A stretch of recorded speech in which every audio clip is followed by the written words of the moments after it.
اعوذ باللہ من الشیطان اللعین الرجیم بسم اللہ الرحمن الرحیم الحمد لأہلہ والصلاة علی اہلہا اما بعد۔ ماہ رجب المرجب کے فضائل اور برکات کے سلسلے آپ کی خدمت میں عرض کیے جا رہے ہیں، اور انہی تمام تر عبادتوں کے بیان میں ایک خاص عبادت کا تذکرہ آج مقصود ہے، یعنی کہ ماہ رجب المرجب کی پہلی شب جمعہ۔ ویسے تو سال کے 12 مہینے اور سال کے 12 مہینوں میں جتنی بھی شب جمعہ مہینے میں 4 یا کبھی کبھی 5، تمام کی برکتیں رحمتیں اپنے مقام پر۔ البتہ ماہ رجب المرجب کی پہلی شب جمعہ کے حوالے سے ایک حدیث سرکار ختم یہ مرتبت احمد مجتبی محمد مصطفیٰ صلی اللہ علیہ وآلہ وسلم کی بارگاہ مقدس سید علی ابن طاؤس علیہ الرحمہ نے اپنی کتاب اقبال الاعمال میں اس حدیث کو لکھا۔ اس حدیث کے الفاظ کے اعتبار سے آپ ارشاد فرماتے ہیں کہ ماہ رجب اللہ کا مہینہ، ماہ شعبان میرا مہینہ، اور ماہ مبارکہ رمضان میری امت کا مہینہ۔ پھر آپ نے ماہ رجب المرجب کے حوالے سے تفصیل بیان فرمائی کہ جو شخص بھی اس کے تمام روزے رکھے گا، خداوند عالم اس کے لیے 3 انعامات کو قرار دے گا۔ پہلا انعام اس کے گزشتہ گناہوں کی مغفرت، دوسرا انعام آئندہ آنے والی زندگی کے تمام دنوں میں عصمت، گناہوں سے تحفظ، اور تیسرا قیامت کے ہولناک دن میں پیاس کی شدت سے امان۔ تو روایت کا جملہ ایسے میں ایک بوڑھا شخص کھڑا ہو گیا، اس نے کہا یا رسول اللہ، میں ان پورے مہینے کے روزوں پر قدرت نہیں رکھتا، تو میں اس ثواب کو کیسے حاصل کر سکتا ہوں؟ آپ نے جواب میں ارشاد فرمایا کہ تم ثواب حاصل کر سکتے ہو اگر اول رجب، اول ماہ، اوسط رجب،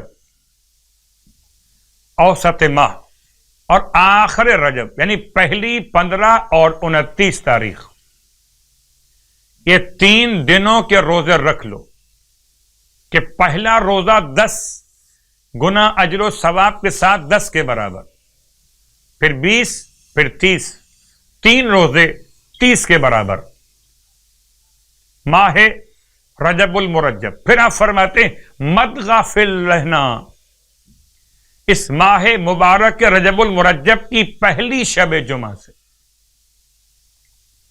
کہ اسے ملائکہ رغبتوں والی رات کے نام سے یاد کرتے، لیلۃ الرغائب، فرشتے اسے اس نام سے یاد کرتے۔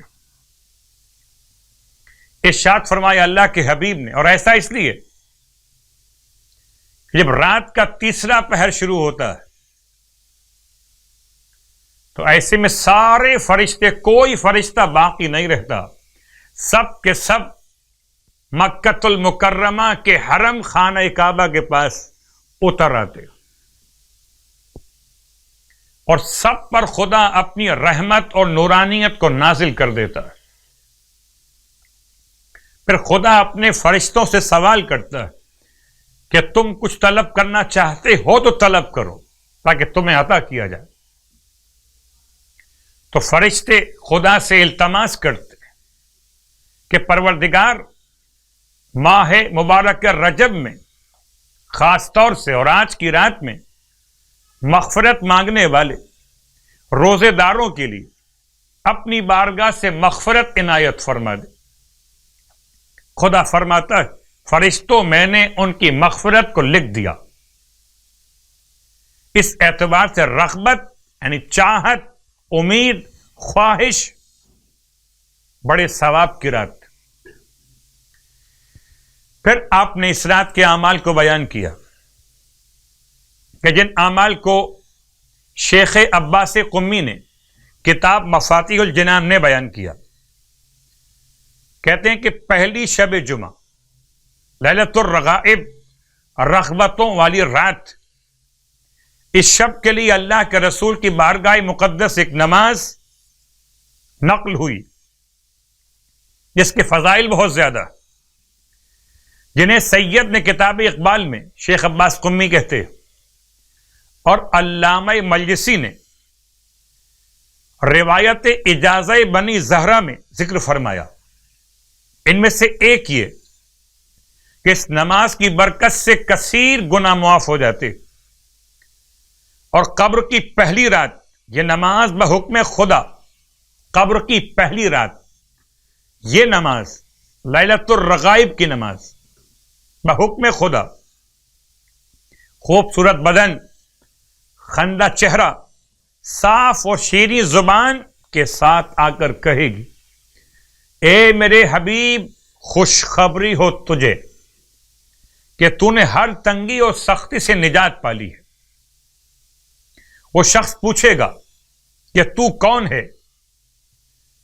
تو خدا کی قسم میں نے تجھ سے خوبصورت اور شیریں کلام اور خوشبو والا کوئی دیکھا ہی نہیں. صاحب قبر کے الفاظ. تو کون ہے؟ صاحب قبر پوچھے گا اس نماز سے، اور جواب دے گی کہ میں تیری وہ نماز اور اس کا ثواب جو تو نے فلاں رات، فلاں مہینے، فلاں سال میں پڑھی تھی، آج میں تیرے حق کی ادائیگی کے لیے حاضر ہوں. اس وحشت اور تنہائی میں تیری ہمدم اور غمخوار ہوں.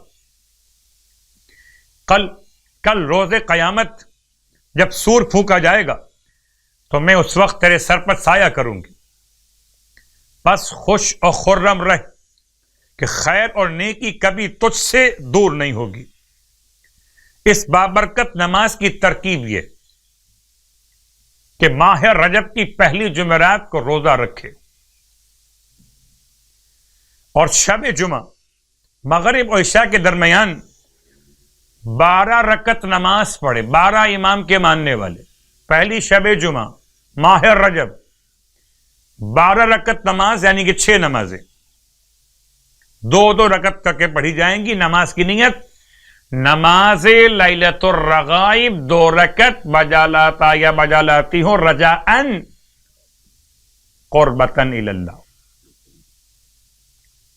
ہر رکعت میں الحمد کے بعد 3 مرتبہ سورہ انا انزلنا اور 12 مرتبہ سورہ اخلاص کی تلاوت. نماز سے فارغ ہونے کے بعد 70 مرتبہ اللہم صلی علی محمد النبی الامی وعلی آلہ. پھر سجدے میں جا کر 70 مرتبہ سبوح قدوس رب الملائکۃ والروح. سجدے سے سر اٹھا کر رب اغفر وارحم وتجاوز اما تعلم انک انت العلی الاعظم 70 مرتبہ. پھر دوبارہ سجدہ اور پھر 70 مرتبہ سبوح قدوس رب الملائکۃ والروح. اس کے بعد اپنی حاجات کو طلب کرے، انشاءاللہ وہ حاجات بھی خدا اس نماز کی برکت سے پورا فرمائے گا. نماز کا بیان تو آپ نے سماعت فرما لیا. کتاب کا حوالہ آپ کے علم میں مفاتیح الجنان، رجب المرجب کے اعمال، مشترکہ اعمال کے بیان میں لیلۃ الرغائب کے نام سے یہ نماز موجود ہے. البتہ نماز کی نیت پر 2-3 جملے. مراجع عظام کے درمیان 2 رائے پائی جاتی ہیں.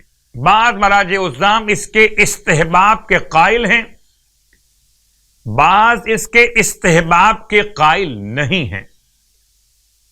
تو دونوں اعتبارات سے بس فرق یہ ہے کہ ہر ایک مومن اور مومنہ اس نماز کو پڑھے رجاء مطلوبیت کی نیت سے، تو تمام اعتبارات سے اس کی نماز اور اس کا ثواب انشاءاللہ، اب چاہے آغا سیستانی کا مسئلہ ہو، آغا خامنائی کا مسئلہ ہو، آغا اسحاق فیاض کا مسئلہ ہو، یا آغا سعید الحکیم کا مسئلہ ہو، یا آغا وحید خراسانی کا مسئلہ ہو، رجا کی نیت، رجاء مطلوبیت، اور وضاحت میں لکھا کہ ثواب کے ارادے سے اس نماز کو پڑھا جائے، انشاءاللہ یہ نماز کا ثواب بحق ختم یہ مرتبت صلی اللہ علیہ وآلہ وسلم خدا ہم سب کو حاصل کرنے کی توفیق عطا فرمائے، الہی آمین۔